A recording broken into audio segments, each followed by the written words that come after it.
ये कहानी समारा शहर की गलियों की है, जहां एक नाबीना फकीर सालों से बैठा रहता था। मौसम चाहे तपती धूप हो या मूसलाधार बारिश, सर्दी या गर्मी, वो लगातार गलियों में बैठा रहता और राह गैरों से दुआ मांगता रहता। उसकी आंखें रोशनी से महरूम थीं, मगर उसकी आवाज में एक जादुई कशिश थी, जैसे उसके अल्फाज सीधे दिल की गहराइयों में उतर जाते, आप पर गहरा असर डालते हैं। इस अंधे फकीर के बारे में कई कहानियां फैली हुई थीं। कुछ लोग कहते कि वह एक बड़ा ताजिर था, दूसरे कहते कि वह खलीफा का दरबारी था जिस पर जुल्म ढाया गया। लोग उसे पागल या झूठा समझकर नजरअंदाज कर देते, मगर वह अंधा कभी कुछ नहीं कहता था। वह हमेशा खामोश रहता और सिर्फ मुस्करा देता, जैसे सब कुछ जानते हुए भी खामोशी में सुकून तलाश कर रहा है। उसी शहर में क्या एक आदमी रहता था, उसका नाम अमीन, जो इंतहाई गरीबी में जिंदगी गुजार रहा था। उसके पास घर के नाम पर सिर्फ एक जुहन पड़ी थी। उसका बाप बचपन में ही चल बसा था, जबकि उसकी माएं बीमार पड़ी रहती, दिन रात बिस्तर से उठ नहीं पाती। अमीन ही घर का वाहिद सहारा था। अमीन पूरी दिन मेहनत करता और कमाई से अपनी माएं के लिए खाना और दवाएं खरीदता। अगर कभी रोजगार न मिलता तो वो दिन भूख से गुजारता। कई दिनों से अमीन को पेट नहीं भरा। वो अपनी माएं के लिए कर्ज लेकर खाना लाता, लेकिन खुद भूखा रहता। एक दिन जब अमीन बेहाल और अमीन प्यासा और बेहाल काम की तलाश में मारा मारा फिर रहा था, रास्ते में वही अंधा फकीर मिला जिसको पहले देखा था। बूढ़े फकीर ने जैसे कि उसकी परेशानी को महसूस कर लिया, आवाज दी, ए लड़के, रुक जा। अमीन ने मोड़कर देखा। फकीर की आंखें बंद थीं, लेकिन उसकी आवाज में एक अजीब सी गर्मजोशी थी जो उसे बगैर देखे उसके करीब ले आई। फकीर ने दोस्ताना मुस्कुराते हुए कहा, बैठ जाओ, क्या तुम जानते हो कहां? इसकी आवाज में एक गैर मामूली नरमी थी। जब अमीन ने जवाब दिया कि मेरे पास कुछ भी नहीं है, तो बुजुर्ग मुस्कुराया। मैं तुमसे कुछ मांग नहीं रहा, उसने कहा, बल्कि तुम्हें कुछ दे रहा हूं। अपने पुराने कपड़ों में से उसने एक गर्म रोटी निकाली और अमीन की तरफ बढ़ा दी। अमीन हैरत से दंग रह गया। रोटी ली और एक लम्हा ठहरा। ये अंधा फकीर जो दिन भर भीख मांगता है, मेरे लिए रोटी कैसे रख सकता है? क्या ऐसा उसे कैसे मालूम हुआ कि मैं भूख से तड़प रहा हूं? अमीन हैरत से पूछने लगा, बाबा जी, आप आंखों से अंधे हैं, फिर मेरी हालत को कैसे पहचान लिया? तब वो बुजुर्ग मुस्कुराते हुए बोला, बेटा, तुम्हारे कदमों की आवाज मैं सब कुछ समझ रही थी। तेरे दुखों को महसूस करती हूं। आज से पहले मैंने कभी ऐसी कहानी नहीं सुनी, हैरानकिन और दिल दहला देने वाली। अमीन हुक्का बक्का रह गया। मैं बिल्कुल तेरी तरह किसी शख्स का इंतजार कर रहा था। इसके बाद वो बूढ़ा फकीर खामोशी में डूब गया। फिर आहिस्ता से बोला, मेरे साथ चल, मैं तुझे एक ऐसी जगह ले जाना चाहता हूं जहां तेरे सवाल जवाब मिल सकें, लेकिन याद रख, ये सफर तेरा इम्तिहान है। अमीन को महसूस हुआ जैसे कोई ख्वाबी मंजर देख रहा हो। उसके दिल ने कहा, इसके साथ चला जा, शायद ये बुजुर्ग तेरी मदद कर सके। अमीन खामोशी से इस बूढ़े फकीर के पीछे चलने लगा। अंधा फकीर अपनी लाठी का सहारा लेते हुए आहिस्ता आहिस्ता बगदाद की गलियों में घूमता रहा। शहर की दौर और हंगामा, वो दोनों एक वीरान गली में पहुंचे, जहां पुराने जख्मी मकान खामोशी से खड़े थे। उनकी दीवारों पर धूल जमी हुई थी। ये कैसी जगह है? अमीन ने आहिस्ता से पूछा। माली आनमुनी तसतिहा, ये वही जगह है जहां मेरा माजी दफन है। इस अंधे फकीर की आवाज में एक गहरी थकन छिपी हुई थी। वे कैसा एक शख्स था, उम्मे दीवार के करीब रख गया। बूढ़े ने जमीन पर लाठी से महराना अंदाज में कुछ खोज लगाई। फिर उसने आहिस्ता से एक एंट हटाई और नीचे हाथ डालकर कुछ निकाला। एक पुराना दांतों का संदूकचा, जिस पर गर्द और जिंक की तही जमी हुई थी। ये क्या है? उम्मे की आंखें हैरत से फैल गईं। क्या यही वो राज है जो सालों से मेरे दिल में दबा रहा है? आज मैं तुझे सौंप रहा हूं। बूढ़े ने संदूक खोला। अंदर एक पुराना नक्शा था, जर्दी कागज पर हाथ से खींची गई सादा लकीरें और कुछ अरबी अल्फाज जिन्हें जमाने ने धंधला कर दिया था। ये खजाने का राज है, आमीन का खजाना। मगर आपने उसे पहले किसी को क्यों? क्या आपने नहीं सुना? वो बुजुर्ग जिसने मुझे झूठा करार दिया, क्योंकि लोग मुझ पर हंसते और मजाक उड़ाते थे। वो कहते थे, तुम सालों से अंधे हो, तुम्हें कुछ नजर नहीं आता। लोग मुझ पर ताने देते और पूछते, अंधा आदमी अंधेरे में कैसे खजाना ढूंढ सकता है? दूर की समझ आई। यकीन करने वाला कोई न मिला, पर मैं जानता था कि एक दिन कोई आएगा दिल में न हेला न दगा, और वही तो है। अमीन की आंखों में हैरत और दहशत का मिलाप था। लेकिन मैं कैसे जानूं कि यह सच है? अंधे फकीर ने उसके कंधे पर हल्का सा हाथ रखा। सच वही होता है जो इंसान ने कुर्बानी दी और मैंने अपनी जिंदगी समर्पित कर दी, अपनी आंखें खो दी, लेकिन इस राज को महफूज रखा, एक गहरा अमानत। अब तू मेरी आंखें हैं और मैं तेरा रहनुमा। अमीन ने पहली मर्तबा महसूस किया, क्या उसके हाथ में असल खजाने की चाबी नहीं, शायद उसका मुस्तकबल। ना मालूम, इसका दिल जोर से कह रहा था, अब पीछे नहीं हटना। इस रात वो दोनों वो वापस आ गए। रात को वो अंधा फकीर अमीन से कहने लगा, मैं तुम्हें फजर के वक्त उसी गली की नोक पर मिलूंगा, अब तुम अपने घर चले जाओ। अगले दिन सुबह की अजान के साथ बगदाद की गलियां जिंदगी की सांसों से जाग उठे। अमीन पूरी रात जागता रहा। उसने नक्शे को बार बार देखा, उसकी लकीरों को अपनी अंगुलियों से छुआ, जैसे वो लकीरें कोई दाआ। अमीन ने अपनी माँ के लिए खाना और पानी छोड़ा, खामोशी से अपने पड़ोसी को हिदायत की कि वो उसकी देखभाल करे, फिर धीमे कदमों से गली में निकल गया। जब वो उसी रास्ते पर वापस आया तो वही बूढ़ा फकीर वहां बैठा मिला। अमीन के कदमों की आवाज सुनते ही बूढ़ा फकीर उठ खड़ा हुआ और उसकी तरफ मुड़कर बोला, आज से हम मुसाफिर हैं, वो जो वापसी की राह भूल जाएं लेकिन मंजिल को पा लें। दोनों रास्ते पर रवाना हुए। नक्शा उन्हें बगदाद से जोब की तरफ दजला के किनारे एक तन्हा मकाम तक ले जा रहा था। इस सफर में कम 2 दिन दरकार थे और ये सफर न आरामदेह था न ही महफूज। रास्ते में अमीन ने बूढ़े से उस खजाने की तारीख दरियाफत की जिस पर वो फकीर खामोशी से रहा।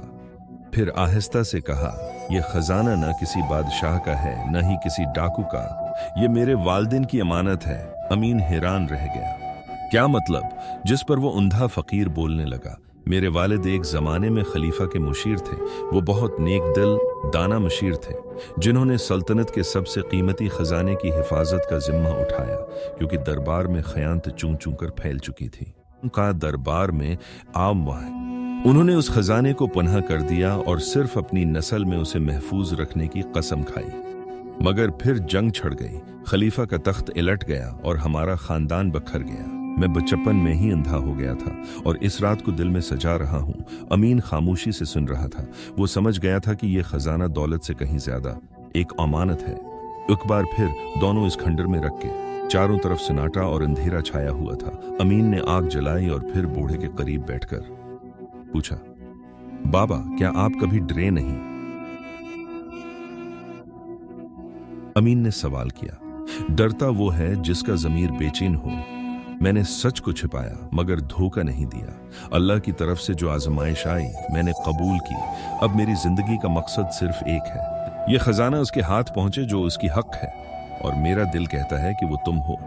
अमीन की आंखों में आंसू चमक उठे, कुछ ना कहते हुए। पर बाबा, आपने मुझे मेरे कदमों से कैसे पहचान लिया? बूढ़े शख्स ने कहा, बेटा मैं गलियों में बैठते हुए 30 साल हो गए ही मैं कदमों की आवाज से पहचान लेता हूं कि कौन कैसा है। जब तुम गुजर रहे थे और तुम्हारे कदम डगमगा रहे थे भी बात आता है। बेजान बेरूह मैं जान गया था कि तुम काफी अरसे से भूखे हो। ऐसे कदमों की आवाज में कभी सुनी नहीं थी। अमीन की आंखों में आंसू चमक उठे लेकिन वो खामोशी में डूब गया। रात गहरी हो चुकी थी, जंगल दूर तक फैला हुआ, करखता जानवरों के दिलखराश चीखे। अमीन हैरान रह गया। पुराना बुजुर्ग इत्मीनान से मुस्कुराया। उसने दिलदारी से कहा, हर तारीक रात का अंजाम रोशनी की उम्मीद पर होता है। बेटा याद रख, हम खजाने की तलाश में निकले हैं। जो भी रुकावटें आएंगी हम उनका डट कर मुकाबला करेंगे। रात में उन्होंने वहीं आराम किया। सुबह को जब उठे तो फिर से सफर जारी रखा। कुछ देर चलने के बाद एक पुरानी और वीरान इमारत उनके सामने जाहिर हुई। जमाने की मार खाए स्टोन, कमजोर छत और चकनाचूर दरवाजे। ये वही कारवानसरा था जिसका निशान नक्शे पर पहले से मौजूद था। अमीन ने रुक कर नक्शे को फिर से देखा। यही जगह है बाबा। इस बूढ़े फकीर ने सिर हिलाया। हाँ, बरसों पहले मैं अपने वालिद के साथ यहां आया था। वो आखिरी मौका जब मैंने खजाने की खुशबू महसूस की। अमीन ने दरवाजा जोर से धकेला। इंदर गर्द गंदगी और वक्त की खामोशी छाई हुई थी। दीवारों पर निशानात। वो जगह एक वीरान कोठड़ी थी जहां झाड़ियां फर्श को छू रही थी। दोनों आहिस्ता से बहुत एहतियात से अंदर दाखिल हुए। बूढ़े ने अपनी लाठी जमीन पर मारा, गोया कुछ सुनने की कोशिश कर रहा हो, जैसे फर्श के नीचे कोई राज छिपा हो। अमीन ने चारों तरफ की दीवारों को घूरा। अचानक एक अजीब से कुतबे ने उसकी नजर खींची, जिस पर कुछ धंधले अल्फाज मुबहम तौर पर लिखे थे। सांस लेती जमीन बोलती है। बाबा देखें। अमीन चला। वो बूढ़ा फकीर रेंगता हुआ पहुंचा। उसने आहिस्ता दीवार को छुआ, फिर कोने की ईंटों को धीरे से थकने लगा। एक ईंट पर दस्तक, एक खोखली आवाज। बूढ़े ने झुककर उसे निकाला। नीचे देश एक सुराख जाहिर हुआ। अंधेरे में कुछ भी वाज़ेह नहीं था, लेकिन ठंडी हुआ कि सरसराहट अमीन के चेहरे पर ठहरी। यही लम्हा है, बूढ़े ने धीमी आवाज में कहा। यही रास्ता है। अमीन ने अपना चिराग रोशन किया, जिसमें सांस की रोशनी थी, फिर नीचे झांका। रास्ता जमीन की गहराइयों में गहरा होता गया, जैसे कोई खफिया सरंग हो। इसके दिल की धड़कनें तेज और तेज होती गईं। फिर वो बूढ़े से कहने लगा, फिर वो क्या अभी हमें आगे जाना होगा? अमीन ने हचकचाते हुए पूछा। अंधा फकीर जिससे वो बात कर रहा था ने जवाब दिया, मन है का? नहीं, रात हो चुकी है। नीचे अंधेरा गहरा है और शायद कई खतरे छिपे हुए हैं। कल सुबह ताजा दम होकर इतरेंगे। अमीन ने आराम की सांस ली। उसी सुरंग में उन्होंने आग सलगाई, मामूली खाना खाया और दीवार से टेक लगाकर सो गए। लेकिन रात ने उन्हें सोने न दिया। दूसरे पहर एक अचानक आवाज ने अमीन की आंखें खोल दी, जैसे किसी ने दरवाजा खोला हो। वो फौरी उठा, मुशाल थामे बाहर निकला। कमरे में पांव की आहट थी। कोई अभी अभी आया लगता था। कौन हो सकता है? अमीन ने दिल में सोचा था। अचानक नजर दौड़ी। बाहर झांक कर देखा, मगर कुछ नजर न आया। जैसे ही पलटा, एक मुबहम साया नजर आया, जैसे कोई छिपा हुआ हो। दौड़कर अंदर पहुंचा। बूढ़े फकीर से बोला, बाबा यहाँ कोई है? इसकी आवाज में डर था। हमारा पीछा कोई कर रहा है, शायद खजाने के पीछे और भी कोई है। वो अभी ये बातचीत जारी थी कि अचानक एक गरीब आदमी जाहिर हुआ। जब वो नजदीक आया तो बूढ़ा एहतियात से उसके कदमों की आवाज सुनता रहा।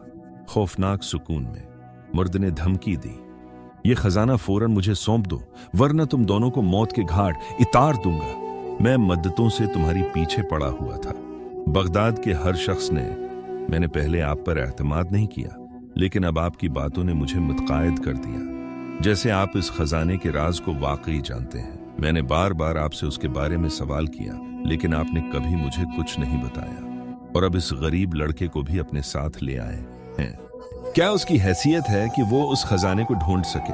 बेटा, अगर तुम इस खजाने के लायक होते तो मैं जरूर उसका राज बताता। मैं जानता हूं कि तुम मेरी जासूसी कर रहे थे। मैंने तुम्हारे कदमों की आवाज पहले भी सुन रखी है, इसलिए खामोशी से यहां से चले जाओ, वरना अच्छा नहीं होगा। जिस पर वो शख्स हंसा और कहने लगा, वाह, एक अंधा फकीर मुझे वो धमकी देने की कोशिश कर रहा था। अमीन ने कहा, बेशक वो अंधा कुछ नहीं कर सकता, लेकिन मैं तुम्हारा इलाज जरूर करूंगा। इस शख्स ने तलवार से अमीन पर वार किया, लेकिन अमीन बहुत चालाक था। वो तेजी से दूसरी तरफ हो गया और उसकी तलवार छीन ली, फिर उसे एक तरफ फेंक दिया और फिर उस पर सख्त मार की, पर वो डर कर वहां से भाग गया। जिस पर बूढ़ा फकीर बहुत खुश हुआ और अमीन से कहने लगा, बेटा, मैं उसके कदमों की आवाज काफी अरसे से सुन रहा हूं और मेरे ख्याल में ये बगदाद से भी नहीं है।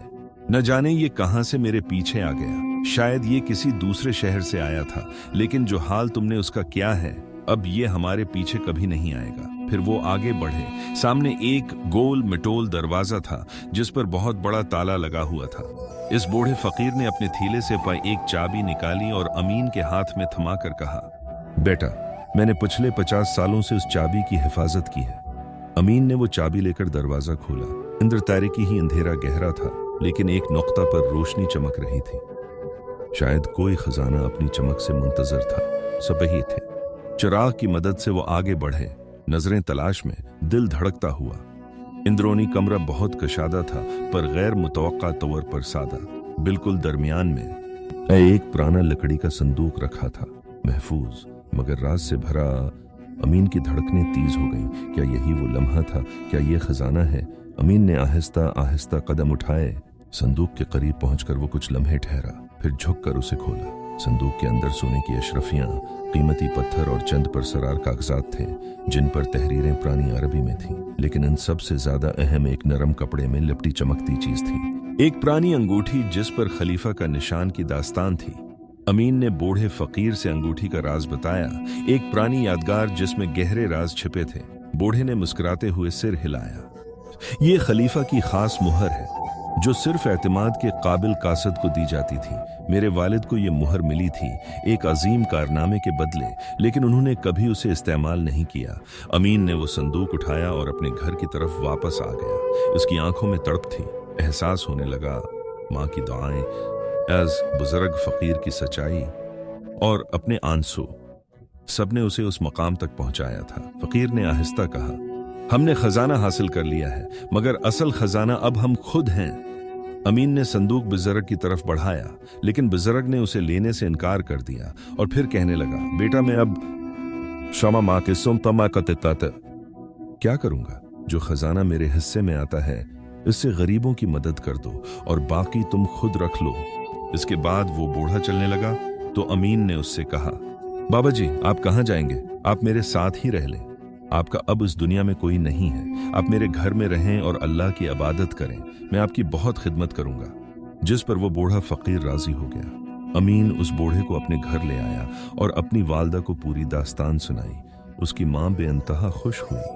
फिर उसने अपने घर की जगह एक शानदार महल तामीर करवाया, अपनी वालदा का इलाज कराया और खजाने का कुछ हिस्सा गरीबों में तकसीम कर दिया। इस तरह अमीन ने बूढ़े फकीर के साथ खुशी से जिंदगी गुजारने लगा। दोस्तों, इस कहानी से वो एक अमीक सबक मिलता है। जो शख्स ईमानदार, सच्चा और दूसरों के दर्द को अपना दर्द समझता है, वही उस दुनिया में असल खजाने का वारिस बनता है। हकीकी कामयाबी तब है जब इंसान अपनी दौलत या अक्ल को सिर्फ अपने लिए नहीं रखता, बल्कि दूसरों के फायदे के लिए इस्तेमाल करता है। अगर इंसान नेकी, ईमानदारी और सब्र के साथ जिंदगी गुजारे तो वक्त उसे जरूर इस मकाम तक पहुंचाता है जहां वो दूसरों के लिए रोशनी बन जाता है। दोस्तों, उम्मीद करता हूं कि आज की ये वीडियो आपको बहुत पसंद आई होगी और अगर वाकई पसंद आई है तो इसे लाइक करके अपने दोस्तों के साथ जरूर शेयर कीजिए, इश्तराक कर लीजिए। मिलेंगे ऐसे एक नई और दिलचस्प वीडियो में। तो अब के लिए खुदा हाफिज।